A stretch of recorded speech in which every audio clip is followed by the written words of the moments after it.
earlier. Tweety Carter tomorrow.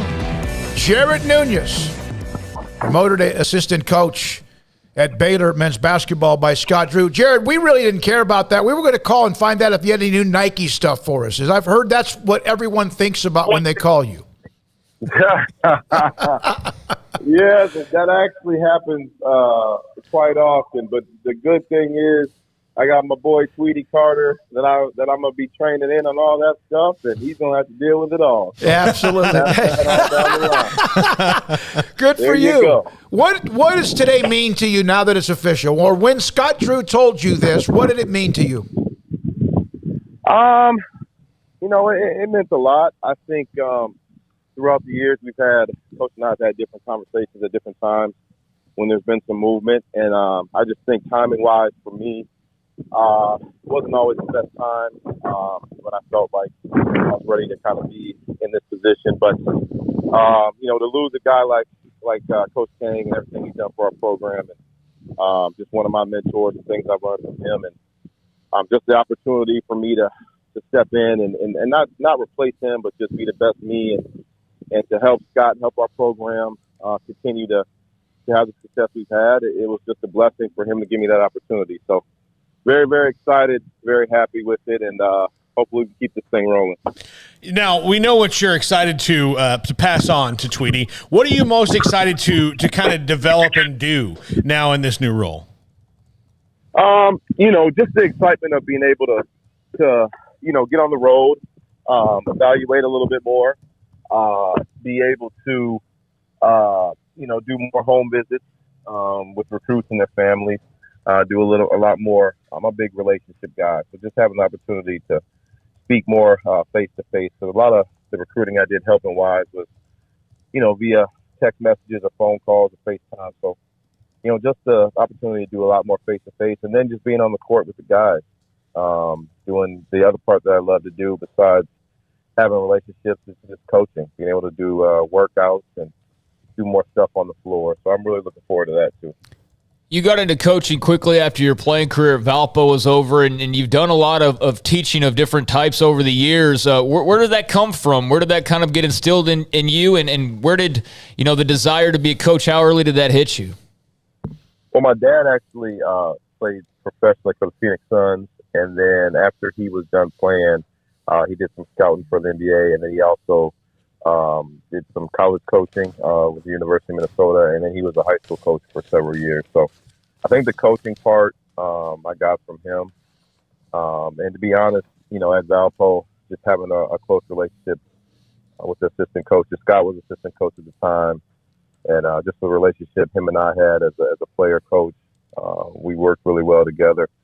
And that relationship has just carried over for me, just from a professional standpoint, just moving from a player to a coach. So it's always kind of been in me to want to do that after I got done playing, and thankfully I've had that opportunity. When we've had Alvin and Coach Jacobs on, and we've asked them about you, and one of them told us a story about the Nike and all that, but they all could not say enough about how you have an unbelievable tree yourself of people in the business, from the Freddie Gillespie connection to many others as well. How much now can you use that even more to your benefit? I'm gonna do the best I can to lean on those relationships and hopefully build more relationships. And obviously the great thing about Baylor is we recruit as a staff, we recruit as a team, and the great thing about working at Baylor, those two guys are unbelievable coaches, but they're two of my very closest best friends. So we share everything together. We help each other. So just the opportunity for me to, again, use those relationships that I have already, build more relationships and lean on those guys to just kind of further expand the recruiting tree and develop those relationships over time. Do you ever kind of sit back and realize how not everybody gets to go to work with everybody that they like? I mean, it's, there's a lot of people who go to work every day and they like one person in the office, but you guys like everybody. What are you looking at? Yeah. See, okay. You see what I'm talking about, Jared? Yeah.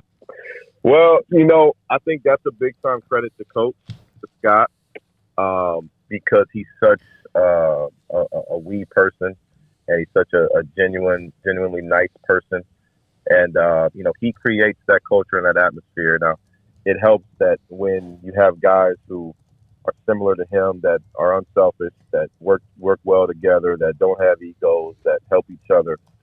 It's a joy to come to work every day. I've been in situations before here where it hasn't always been the case. I'm doing other jobs before, so it's truly a blessing. We feed off each other. We have each other's back. And losing a guy like Tang, I mean, we've had to rally, and we're going to rally. And our loyalty to coach and want us to have success in this program is what we all want. So we're going to continue to work hard so that happens.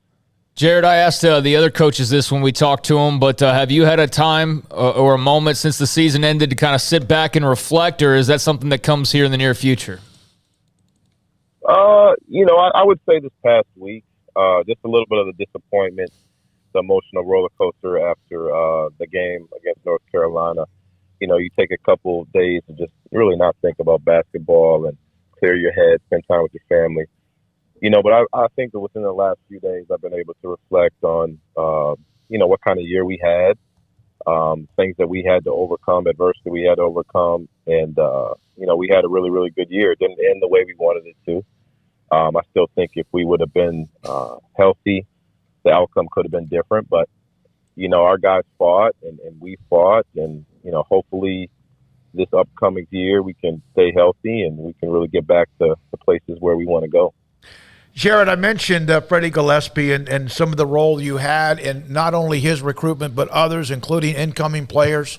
Also those who are part of this team now, the Kendall Brown and the decisions he made, and, of course, the great Davion Mitchell. How much the way you were able to be involved in whatever role with that or anyone that's come to Baylor with you being a part of it, does it help that they all experienced a fantastic time so they then can help recruit for you? Yeah, I mean, you're only off to say, hold on 1 second. I think I lost you. Guys hear me? Yep, we can. Thank you. Oh, okay. Yeah, often when you, you're only as good as your players. I mean, that's the reality. I mean, I feel like we're all great coaches, but, your players you're only going to be as good as your players. And when you've had players that you've had great relationships with that have had success playing for your organization, your program, it always helps because players often recruit players. So if you have a bunch of guys that don't have good experiences or don't have good relationships with the staff, it makes it tough. It makes it tough for you to continue to get the kind of high character, high talented players that you've been able to get the last few years. So it's a blessing to have those guys have the success and be the type of guys that they are to help us continue to bring guys in like those guys. What's been the key to you guys in being so good at the transfer portal? I think opportunity, one, just making sure that there's an opportunity for guys to step in and play that role. The other thing I would say is just our environment. I think, we're a culture of, we kind of created a culture of joy, but also the culture of hard work. We don't have a lot of distractions here in Waco. Our guys like Davion, Maceo, guys even like Tweety Carter, guys who have put the time and the effort in the gym. And it's just kind of become that culture of just working. If you want to work and you want to be a part of a program where, we do this thing together, we do it the right way, we're a good place for you. If it's not what you want, we're probably not the right place for you. You mentioned I'm sorry, Jared. Sorry. No, go ahead. No problem. No, if you said if it's not the right place for you, you got a feel for that? Yeah, I mean, I think the interesting thing about the transfer portal is usually when people are in the portal, they're in there because they're looking for something different, obviously, right? They're looking for a change. So you have an opportunity at that point to really see if they are a fit for you and you are a fit for them, right? You can see what they're looking for, what their character is, what they value, what we value, and you get to see if it's a match. And if it's not, it's okay, But if it is, then usually, that's when you know that you're going to have some success. So I think that's the only benefit, or one of the many benefits of opportunity to meet new guys, see if. Jared, how important was it, seriously, when Jerome Tang was given the job and earned the job at Kansas State? One of the first things that came to my mind was others on staff and his possible attrition. I asked Mac Rhodes about this, among others. How important was it, and how good was Scott in the long run of keeping this entire thing together? Because it could have been not fractured in a negative way, but fractured because of opportunities. Well, again, and the community of Waco, because it's an amazing place to live. It's an amazing place to raise a family. The support here is great. Obviously, working for a guy like Mac Rhodes is great. But just coach and just being able to work for somebody who is extremely loyal, who gives you a voice, who treats you like you are as valuable as anybody else, who's willing to sacrifice and do the things that a lot of head coaches probably at this point, with all the success that they've had, like Scott has had, isn't willing to do. And it just makes it easier to pass up opportunities that some of us may have gotten in the past, just being able to stay and know that we're working for a man like Scott.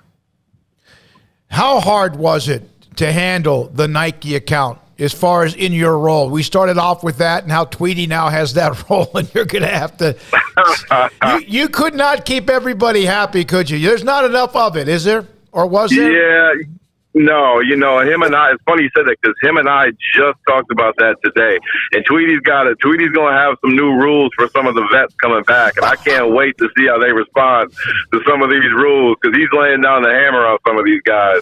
You're going to have to do specific things to get some gear. But, no, I actually enjoyed it, to be honest. I mean, it could get a little crazy at times because everybody thinks you have an unlimited supply of stuff, which is not true. And I told Tweety he's going to have to learn how to say no, and that's hard. But it takes a lot of organization. It takes a lot longer than people would think. But I'm still going to be doing a little bit of it because I'm going to help him transition. But I am happy to say that Tweety Carter will be handling all of the Nike gear by the middle of the year of 2022. So, hey, look, good luck, Tweety. If you're a veteran of this program, Tweety Carter's the godfather now. So Tweety Carter is the guy. Yeah. So absolutely. You got to listen to him. Yeah, you're going to find out pretty quickly, Jared, how many of those former players really, really loved you.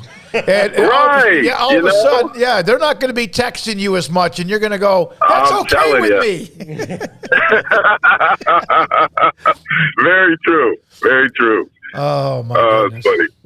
Thank you, buddy. Appreciate your time. Congratulations, Jared. What a day with Coach Jacobs and Coach Brooks, you as well. And then tomorrow we get a chance to visit again with Tweety, and what a great opportunity for him and the staff. Thanks for your time. Thank you so much. Sic'Em Bears. You too. It's Jared Nuness. Oh, we need to take that clip and play it tomorrow when we have Tweety on the show early on. Make sure he heard that correctly. I'll just say that if you're a former Baylor player and Tweety Carter tells you these are the rules, you kind of have to adhere to that because, and you can see this when you get the chance to see Ode to Joy, kind of none of this really happens without Tweety Carter. No. Like he's the godfather. He's the one, the domino that fell, that kind of opened the door for everything else. So if Tweety Carter says no, When I shared a couple of, I actually talked to Ashley Hodge on the phone earlier today when I had heard that some of this was going to be happening and they were going to release it in increments, which they did, and that we would have some of the guests. I called Ashley. I said, won't Tweety's relationship with the state of Louisiana be a big deal? And he went, oh, yeah. Yeah, again, there's certain things he can and cannot do in the role he is, but that is still the pipeline that they want to keep opening up. And when Jared Nuness, this is from Ashley on one of the, I guess you could say one of the threads. Freddie Gillespie, Kendall Brown, there's Dane Danger who was here for a while, and there's a couple other. He didn't. I know that didn't amount to. He didn't get to do much. he had a note of the other players that Coach Nuness was a part of that he brought to Baylor. And it's a really impressive list, a very impressive list. And so he has been his relationship. Just think about Kendall Brown and as well. Kendall Brown, Davion Mitchell, Freddie Gillespie, Dylan Hunter, who's a class of 2022 coming in freshman, and Dane Danger. All right, when we come back, it's 5:25. A couple of things to get to. Which college basketball